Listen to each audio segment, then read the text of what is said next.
السلام علیکم ورحمۃ اللہ وبرکاتہ۔ حضرات گرامی قدر، آج کے درس کا عنوان ہے ماہ ربیع الاول کی اہمیت کیا ہے۔ حضرات، یہ مہینہ جو ہے فصل ربیع یعنی موسم بہار کے شروع میں آتا ہے، اس وجہ سے اس کا نام ربیع الاول رکھا گیا ہے، اور 12 ربیع الاول کی تاریخ ہمارے معاشرے میں ایک تہوار کی شکل اختیار کر گئی ہے۔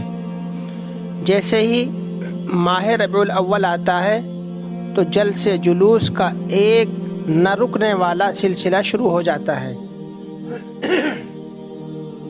اگرچہ آپ صلی اللہ علیہ وسلم کا تذکرہ اتنی بڑی سعادت ہے کہ اس کے برابر کوئی سعادت نہیں ہو سکتی، لیکن یہ سب کچھ کرتے ہوئے ہم یہ بات بھول جاتے ہیں کہ جس ذات اقدس کی سیرت کا بیان ہو رہا ہے اور جن کی ولادت کا جشن منایا جا رہا ہے، خود ان کی کیا تعلیم ہے، یہ سوالیہ نشان ہے۔ حضرات، حضور اقدس صلی اللہ علیہ وسلم کا اس دنیا میں تشریف لانا تاریخ انسانیت کا اتنا عظیم واقعہ ہے کہ اس سے زیادہ عظیم اور پرمسرت واقعہ اس روئے زمین پر اس سے پہلے پیش نہیں آیا۔ آپ صلی اللہ علیہ وسلم کی عمر مبارک تقریباً 63 سال رہی اور 40 سال کی عمر میں نبوت ملی۔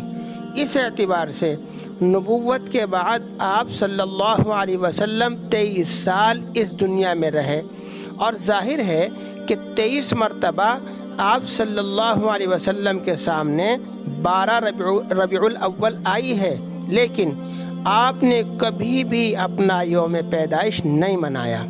حضرات، دنیا سے رخصت ہونے کے بعد آپ علیہ السلام تقریباً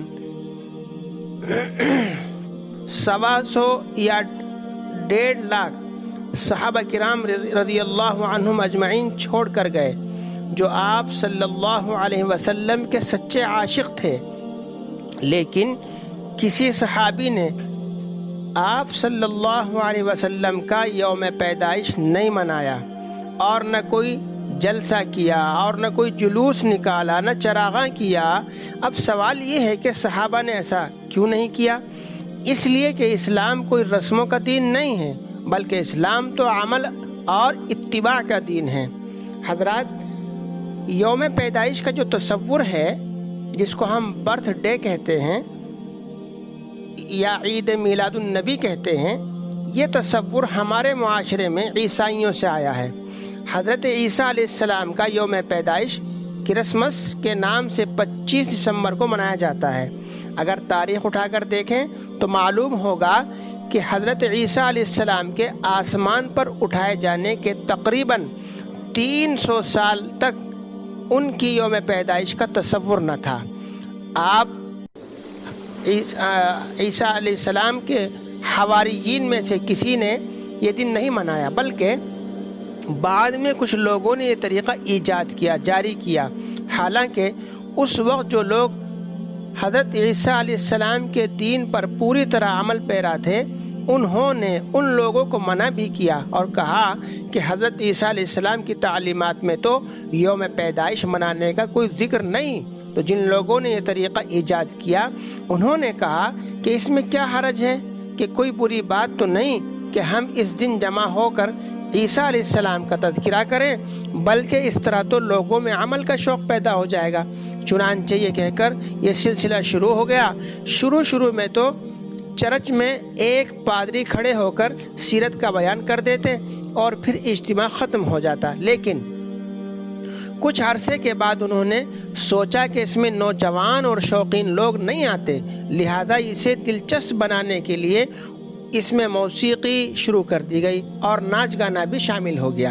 چنانچہ حضرت عیسیٰ علیہ السلام کی تعلیمات تو پیچھے رہ گئیں اور یہ ایک جشن کی صورت اختیار کر گیا۔ لہذا عام مشاہدہ ہے کہ مغربی ممالک میں اس دن کیا طوفان برپا ہوتا ہے، سب جانتے ہیں۔